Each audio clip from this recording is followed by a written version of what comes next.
নমস্কার বন্ধুরা, কেমন আছেন সবাই? লিপিকাস কিচেনে আপনাদের সবাইকে স্বাগত।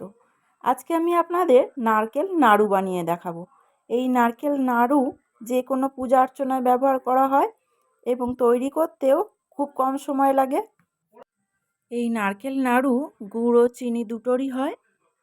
আজকে আমি আপনাদের চিনি দিয়ে নারকেল নাড়ু বানিয়ে দেখাবো। আসুন তাহলে রেসিপিটি দেখে নেওয়া যাক। প্রথমেই আমি একটা বড় সাইজের নারকেল নিয়ে নিয়েছি। এখন এই নারকেলটাকে ভারী কিছু জিনিসের সাহায্যে ফাটিয়ে মটি দিয়ে কুড়ে নেব। নারকেলটি আমার কুড়া হয়ে গেছে। আর যেহেতু নারকেলটা বড় সাইজের ছিল, দেখুন পরিমাণেও কিন্তু অনেকটা হয়েছে। এখানে প্রথমেই আমি একটা কড়াইতে কোড়া নারকেলটা নিয়ে নিচ্ছি। আর দেখুন নারকেলের ওপরে কিন্তু হালকা হালকা যে ব্রাউন নারকেলের স্কিনটা থাকে সেগুলো একটু চলে এসেছে। তো আপনারা চেষ্টা করবেন এই ব্রাউন স্কিনটা যেন একেবারেই যেন না আসে।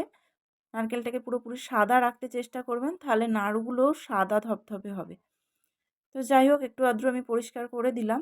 এখন এর মধ্যে দিয়ে দেব 200 গ্রাম চিনি। নারকেলের সাইজটা একটু বড় ছিল এবং পরিমাণও যেহেতু বেশি হয়েছে, তাই এখানে আমি 200 গ্রাম চিনি ব্যবহার করছি। আপনাদের নারকেলটা যেরকম থাকবে আর আপনারা মিষ্টি যেরকম খাবেন সেই পরিমাপে চিনিটা নেবেন। আর আপনারা লক্ষ্য করেছেন তো, আমি কিন্তু এখনও কড়াইটাকে গ্যাস ওভেনে বসাইনি। নর্মালি রেখে চিনি আর নারকেলটাকে আগে রেডি করে নিচ্ছি। তো নারকেলের সঙ্গে চিনিটাকে খুব ভালোভাবে মেখে নেব।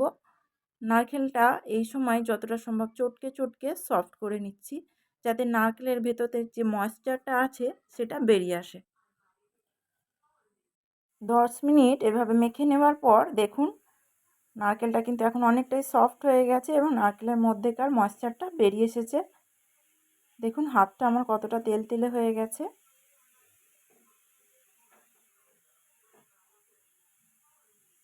এখন এই নারকেলটাকে কিন্তু অনবরত এইভাবে খুন্তি দিয়ে নাড়তে হবে, নইলে কড়াই বসে গিয়ে পুড়ে যেতে পারে। আর এই সময় কিন্তু গ্যাসের ফ্লেমটাকে অবশ্যই লো টু মিডিয়ামে রাখতে হবে। হাই ফ্লেমে নাড়ু বানাতে যাবেন না, তাহলে কিন্তু চুঁয়ে যাওয়ার সম্ভাবনা থাকে, সেক্ষেত্রে নাড়ুটা খেতে তেতো লাগবে। আর এই সময় কিন্তু নারকেলটাকে খুন্তি দিয়ে প্রেস করে করে এইভাবে নাড়তে হবে, তাহলে নারকেলটা আরও একটু সফট হয়ে যাবে।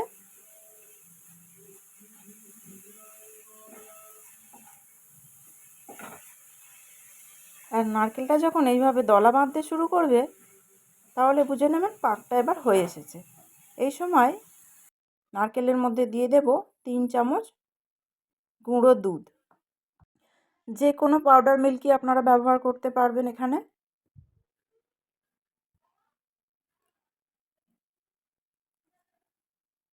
আর নাড়ুর ফ্লেভারটাকে আরও একটু বাড়িয়ে নিতে দিয়ে দিচ্ছি হাফ চামচ মতো এলাচের গুঁড়ো।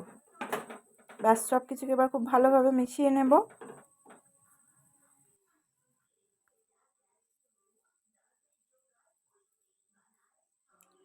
পাকটা এবার হয়ে গেছে। গ্যাসের ফ্লেমটাকে অফ করে নারকেলটাকে একটু ঠান্ডা করে নেব।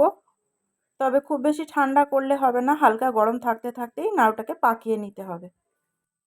যেহেতু চিনির নাড়ু, সেই জন্য হালকা গরম থাকতে থাকতেই নাড়ুটা পাকিয়ে নিতে হবে। ঠান্ডা হয়ে গেলে চিনিটা শক্ত হয়ে যাবে, ফলে নাড়ুটা আর তৈরি করা যাবে না। হাতের মধ্যে কিছুটা নারকেল নিয়ে এইভাবে চেপে চেপে গোল করে নিচ্ছি যতটা সম্ভব। এরপর দুটো হাতের তালুর মধ্যে নিয়ে এভাবে ঘুরিয়ে ঘুরিয়ে গোল করে নেব। দেখুন নাড়ুটা পুরো গোল হয়ে গেছে। এইভাবেই একে একে প্রত্যেকটা নাড়ু বানিয়ে নেব।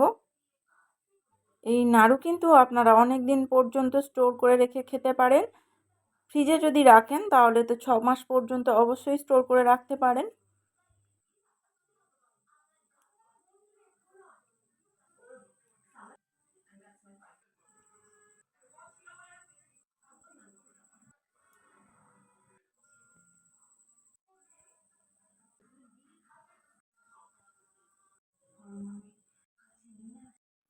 দেখুন আস্তে আস্তে সব নাড়ুগুলো আমার তৈরি হয়ে গেল।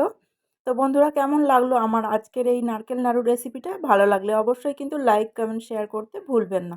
সবাই খুব ভালো থাকবেন।